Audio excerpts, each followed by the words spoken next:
1 ಪೇತ್ರ 1:3-4 ವಚನ. ಹಾಗೆ ಮರಣ ಪಾತಾಳ ನನಗಿಲ್ಲ, ಇದನ್ನೇ ಸ್ವಾಮಿ ಶಿಲುಬೆಯಲ್ಲಿ ಜಯಿಸಿ ತೋರಿಸಿದ್ರು. ಹಾಗೆ ನಾನು ಜಯಿಸ್ತೇನೆ. ನನಗೆ ಮರಣ ಇಲ್ಲ, ಪಾತಾಳ ಇಲ್ಲ. ಮರಣ ಪಾತಾಳದ ಮೇಲೆ ಜಯವನ್ನು ನಾವು ಹೊಂದಿದ್ದು ಸ್ವಾಮಿ ಪುನರುತ್ಥಾನಾಗಿ ಎದ್ದು ಬಂದದ್ರಿಂದ. ಹಾಗಿದ್ರೆ ಪುನರುತ್ಥಾನ ಆದ ಮೇಲೆ ಏನೇನಾಯಿತು, ಯಾವ ಆಶೀರ್ವಾದ, ಪರಿಣಾಮಗಳೇನು ಎಂಬುದನ್ನು ನಾವು ತಿಳ್ಕೊಂಡೆವು. ದೇವರ ವಾಕ್ಯ ಹೇಳುವ ಪ್ರಕಾರ ಸ್ವಾಮಿಯ ಉಪದೇಶ ದೃಢವಾಗಿ ಸ್ಥಿರವಾಗಿ ನಿಂತಿತ್ತು. ದೇವ ಮಕ್ಕಳಿಗೆ ನೀತಿವಂತರೆನ್ನುವಂಥ ನಿರ್ಣಯ ಸಿಕ್ಕಿತ್ತು. ಹಾಗೆ ಸ್ವಾಮಿ ನಮಗೋಸ್ಕರ ಈಗಲೂ ಪ್ರಾರ್ಥಿಸುವಂಥ ಕೃಪೆ ಸಿಕ್ಕಿತ್ತು. ಇಲ್ಲದಿದ್ದರೆ ನಾವು ಸ್ಥಿರವಾಗಿ ನಿಲ್ತಿರಲಿಲ್ಲ. ಹಾಗೆ ಸ್ವಾಮಿ ಎಲ್ಲದರ ಮೇಲೆ ಅಧಿಕಾರ ಹೊಂದಿದ್ರು. ವಿಶ್ವಾಸಿಗಳ, ದೇವಜನರ, ಭಕ್ತರ ಪುನರುತ್ಥಾನ ಸ್ಥಾಪಿತವಾದದ್ದು, ಆಧಾರವಾದದ್ದು, ಸ್ಥಿರವಾದದ್ದು, ಒದಗಿಸಲ್ಪಟ್ಟದ್ದು ಎಲ್ಲವೂ ಕ್ರಿಸ್ತನ ಪುನರುತ್ಥಾನದಿಂದ. ನ್ಯಾಯ ವಿಚಾರಣೆಯಲ್ಲಿ ತೀರ್ಪಿಗೆ, ವಿಚಾರಣೆಗೆ ಆಧಾರವಾದದ್ದು ಕ್ರಿಸ್ತೇಸುವಿನ ಪುನರುತ್ಥಾನದಿಂದ. ಹಾಗೆ ನಿತ್ಯವಾದಂಥ ಪರಲೋಕದ ಸೌಭಾಗ್ಯ, ಬಾಧ್ಯತೆ, ಮರಣ ಪಾತಾಳದ ಮೇಲೆ ಜಯವನ್ನು ಹೊಂದುವಂಥ ಭಾಗ್ಯ ಸಿಕ್ಕಿತ್ತು ಸ್ವಾಮಿಯ ಪುನರುತ್ಥಾನವಾದದ್ರಿಂದ. ಇನ್ನು ಪುನರುತ್ಥಾನದ ಮೇಲೆ ಕ್ರಿಸ್ತನ ಸಂದೇಶ ಹೇಗಿತ್ತು?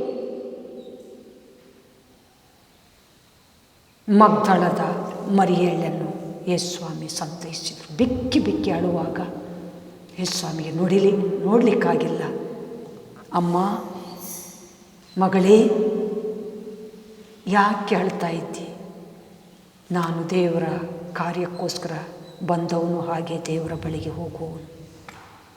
ಅಳಬೇಡ ಎಂಬುದಾಗಿ ತಕ್ಷಣ ಸ್ವಾಮಿ ಪ್ರತ್ಯಕ್ಷನಾಗಿ ಮಗ್ದಳದ ಮರಿಯಳಿಗೆ ಸಾಂತ್ವನ ಮಾಡ್ತಾರೆ, ಆಧರಿಸ್ತಾರೆ, ಸಂತೈಸ್ತಾರೆ. ಹಾಗೆ ಸ್ವಾಮಿಯ ಸ್ವಂತ ತಾಯಿ ಬಿಕ್ಕಿ ಬಿಕ್ಕಿ ಅಳುವಾಗ, ನನ್ನ ತಾಯಿ ನನಗೋಸ್ಕರ ಎಷ್ಟೊಂದು ಕಷ್ಟಪಟ್ಟಿದೆ, ಸೆರಗೊಡ್ಡಿದೆ, ಯಾರೂ ಡೋರ್ ಓಪನ್ ಮಾಡಿಲ್ಲ ಹೆರಿಗೆಗೆ, ಅಥವಾ ಈಗ ಮರಣವಾಗ್ತಾಯಿದೆ, ಯಾರೂ ಮರಣ ದಂಡನೆ ಬೇಡ ಎಂಬುದಾಗಿ ಹೇಳ್ತಾ ಇಲ್ಲ.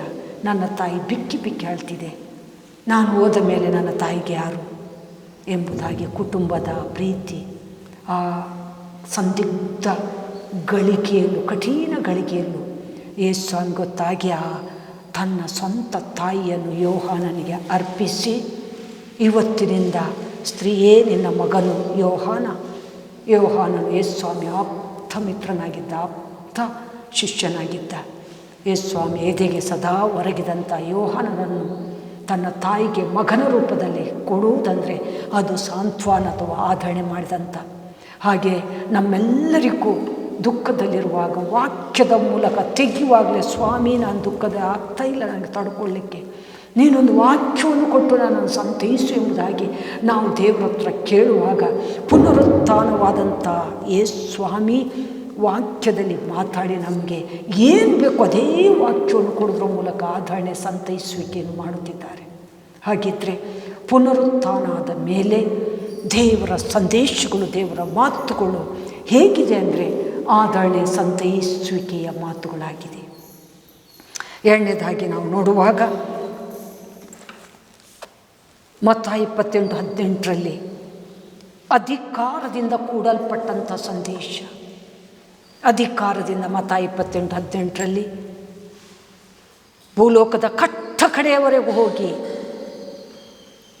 ನೀವು ನನ್ನ ಸುವಾರ್ತೆಯನ್ನು ಸಾರಬೇಕು.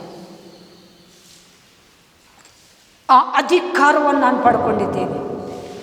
ಭೂಲೋಕದ ಮೇಲೆ, ಪರಲೋಕದ ಮೇಲೆ ಎಲ್ಲ ಅಧಿಕಾರ ನನಗೆ ಕೊಡಲ್ಪಟ್ಟಿದೆ ಎಂಬುದಾಗಿ ಅಧಿಕಾರದಿಂದ ಸ್ವಾಮಿ ನೋಡಿದರು. ಆದ್ದರಿಂದ ಲೋಕದ ಕಟ್ಟ ಕಡೆಯವರೆಗೂ ಹೋಗಿ ಸುವಾರ್ತೆ ಸಾರ್ರಿ, ತಂದೆ ಮಗ ಪರಿಶುದ್ಧಾತ್ಮನ ಹೆಸರಲ್ಲಿ ದೀಕ್ಷೆ ಮಾಡಿಸ್ರಿ, ನಾನು ಏನೇನು ಆಜ್ಞಾಪನೆ ಅವೆಲ್ಲವನ್ನು ಕೈಕೊಂಡು ನಡೀಲಿಕ್ಕೆ ಹೇಳ್ರಿ ಎಂದು ಸ್ವಾಮಿ ಶಿಷ್ಯರಿಗೆ ಹೇಳಬೇಕಿದ್ರೆ ಅದರಲ್ಲಿ ಅಧಿಕಾರ ಇತ್ತು. ಪರಲೋಕ ಭೂಲೋಕದ ಮೇಲೆ ಅಧಿಕಾರ ಹೊಂದಿದಂಥ ಸ್ವಾಮಿ ಅಧಿಕಾರದಿಂದಲೇ ಪುನರುತ್ಥಾನದ ಮೇಲೆ ಮಾತಾಡಿದರು. ಆಜ್ಞೆಯಿಂದ ಕೂಡಿದ ಸಂದೇಶವಾಗಿತ್ತು. ಯೇಸು ಸ್ವಾಮಿ ಎದ್ದ ಮೇಲೆ, ಅನೇಕರಿಗೆ ಕಾಣಿಸಿಕೊಂಡ ಮೇಲೆ ಅಧಿಕಾರದಿಂದ ಮಾತಾಡಿದರು.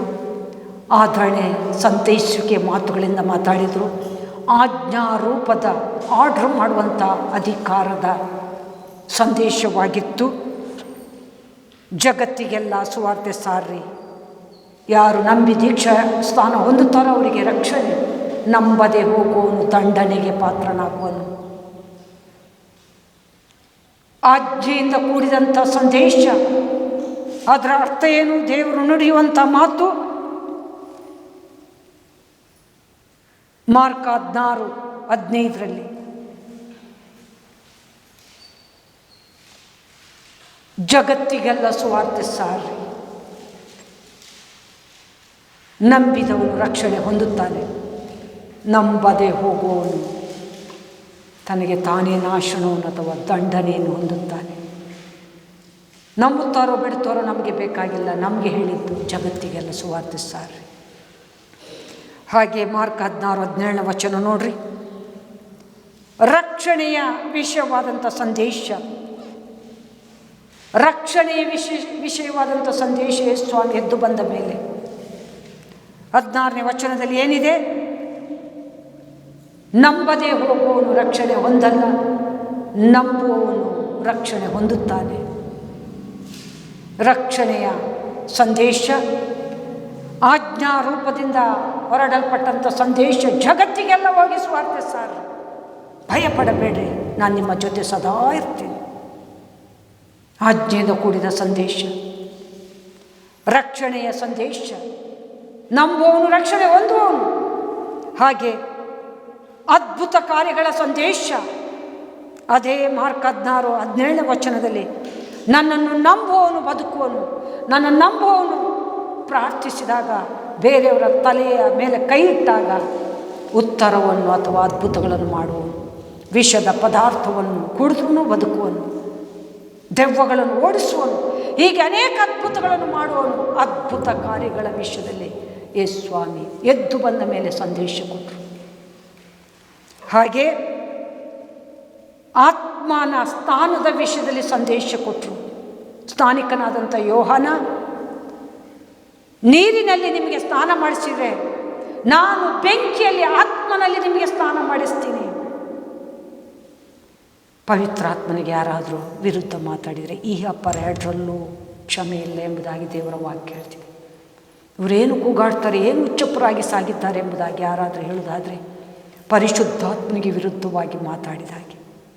ನನ್ನನ್ನು ನಂಬಿದವರು ಹೊಸ ಬಲ ಹೊಂದುವರು, ಬೆಂಕಿಯಂತೆ ದಹಿಸುವರು, ಪರಿಶುದ್ಧಾತ್ಮನಿಂದ ತುಂಬಿ ತುಳುಕಾಡಿ ತಮ್ಮನ್ನೇ ಮರೆತು ಬಿಟ್ಟು ದೇವಲೋಕದಲ್ಲಿ ಆನಂದಿಸುವರು ಎಂಬುದಾಗಿ ದೇವರು ಹೇಳಿದ್ದಾರೆ. ಅಂಥ ಅನುಭವ ನಮಗೆ ಆಗಿದೆ. ಅದರ ಬಗ್ಗೆ ಅನ್ಯಾಯವಾಗಿ ಮಾತಾಡುವುದಾದರೆ ಈ ಅಪ್ಪರ ಎರಡರಲ್ಲೂ ಕ್ಷಮೆ ಇಲ್ಲ ಎಂಬುದಾಗಿ ದೇವರ ವಾಕ್ಯ ಹೇಳ್ತಿದೆ. ಇದು ಸಾಮಾನ್ಯ ವಿಷಯ ಅಲ್ಲ. ಯೇಸು ಸ್ವಾಮಿ ಮೇಲಕ್ಕೆ ಹೋಗುವಾಗ ನಿಮಗೆ ಮೇಲಿನ ಶಕ್ತಿಯನ್ನು ನಾನು ಕೊಡುತ್ತೇನೆ, ಅದೇ ಪವಿತ್ರಾತ್ಮನ ಶಕ್ತಿ. ಅದು ನಮಗೆ ದೇವರು ಅನುಗ್ರಹಿಸಿದ್ದಾರೆ. ಅದನ್ನು ಪ್ರತಿದಿನ ನಾವು ಧರಿಸಿಕೊಂಡು ಸಾಕ್ತಿದ್ದೇವೆ. ಹಾಗಾಗಿ ತಾಳ್ಮೆಯಿಂದ ಶಿಲುಬೆ ಹೊರತಾ ಇದ್ದೇವೆ. ಯಾವುದು ನಮಗೆ ಅಷ್ಟು ಸುಲಭದಲ್ಲಿ ಹತ್ರ ಬರಲ್ಲ, ಕೇಡು ಮಾಡಲ್ಲ. ಮರಣ ಪಾತಾಳವನ್ನು ಜಯಿಸುವಂಥ ಶಕ್ತಿ ದೇವರು ನಮಗೆ ಅನುಗ್ರಹಿಸಿದ್ದಾರೆ. ನೀತಿವಂತರೆನ್ನುವಂಥ ನಿರ್ಣಯಕ್ಕೆ ಬಂದಿದ್ದೇವೆ. ನಮ್ಮ ಪಾಪ ಕ್ಷಮಾಪಣೆ ಆಗಿದೆ, ರಕ್ಷಣಾ ಮಾರ್ಗದಲ್ಲಿದ್ದೇವೆ. ಕಡೇ ತನಕ ತಾಳುವವನು ರಕ್ಷಿಸಲ್ಪಡುವನು, ಕಡೇ ತನಕನೂ ಜಯಿಸಬೇಕಾಗಿದೆ. ಮತ್ತು ಕ್ಷಮಾಪಣೆಯ ವಿಷಯದಲ್ಲಿ ಸಂದೇಶ, ಕ್ಷಮಾಪಣೆ ವಿಷಯದಲ್ಲಿ ಯೋಹಾನ 20:23 ಹೇಳುತ್ತಿದೆ, ನೀವು ಯಾರನ್ನು ಕ್ಷಮಿಸ್ತೀರೋ ಅವರನ್ನು ನಾನು ಕ್ಷಮಿಸ್ತೇನೆ, ನೀವು ಯಾರನ್ನು ಕ್ಷಮಿಸಲ್ವೋ ನಾನು ಅವರನ್ನು ಕ್ಷಮಿಸಲ್ಲ. ಕ್ಷಮಾಪಣೆ ವಿಷಯದಲ್ಲಿ ಸ್ವಾಮಿ ಹೇಳಿದಂಥ ಒಂದು ಸಂದೇಶ. ಅದಕ್ಕೋಸ್ಕರ ನಾವು ಇತರ ತಪ್ಪುಗಳನ್ನು ಕ್ಷಮಿಸುತ್ತಾ ಹೋಗಬೇಕು. ನಾವು ಕ್ಷಮಿಸಿದರೆ ದೇವರು ಅವರನ್ನು ನಮ್ಮ ನಿಮಿತ್ತ ಕ್ಷಮಿಸಲ್ಲಂತೆ. ಒಂದೊಂದು ಸಲ ನಾವು ಕ್ಷಮಿಸಿದ್ರು ದೇವರು ಕ್ಷಮಿಸಲ್ಲ. ಯಾಕಂದರೆ ತೀಕ್ಷ್ಣವಾಗಿ, ಕಠಿಣವಾಗಿ, ಕರುಣೆ ಇಲ್ಲದೆ ಕಠಿಣತ್ವವನ್ನು ವರ್ತಿಸಿದ್ದೆ ಆದರೆ ಕೊಲೆ ಮಾಡೋ ತನಕ ಕೊಲೆ ಆದವನು ಪುಣ್ಯಾತ್ಮ ದೇವರ ಬಳಿಗೆ ಹೋಗ್ತಾನೆ. ಕೊಲೆಯಿಂದ ಬಂದ್ಯ ನನಗೋಸ್ಕರ ಹಿಂಸೆ ತಿಂದ್ಯಾ, ನಾನೂ ಶಿಲುಬೆಯಲ್ಲಿ ಮಾನವ ಕುಲಕ್ಕೋಸ್ಕರ ಸತ್ತಿದ್ದೇನೆ, ಹೆದರಬೇಡ, ನಿನಗೆ ದೊಡ್ಡ ಜಯಮಾಲೆ ಇದೆ ಎಂಬುದಾಗಿ ದೇವರು ತಪ್ಪಿಕೊಳ್ತಾರೆ. ಆದರೆ ಕೊಲೆ ಮಾಡಿದವನ ಅವಸ್ಥೆ ಏನು ಹೇಳಿ, ಅವನು ಕೊಲೆಯಿಂದಲೇ ಸಾಯಲ್ಪಡಬೇಕು.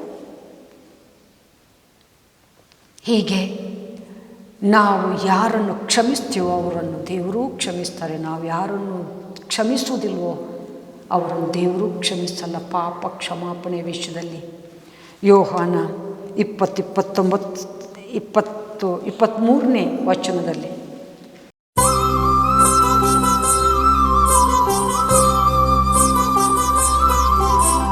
ಸ ಸ ಸ ರಿ ಗ ಪ ರಿ ಗ ಗ ರಿ ಸ ನಿ ಸ ಸ ಸ ರಿ ಗ ಪ ರಿ ಗ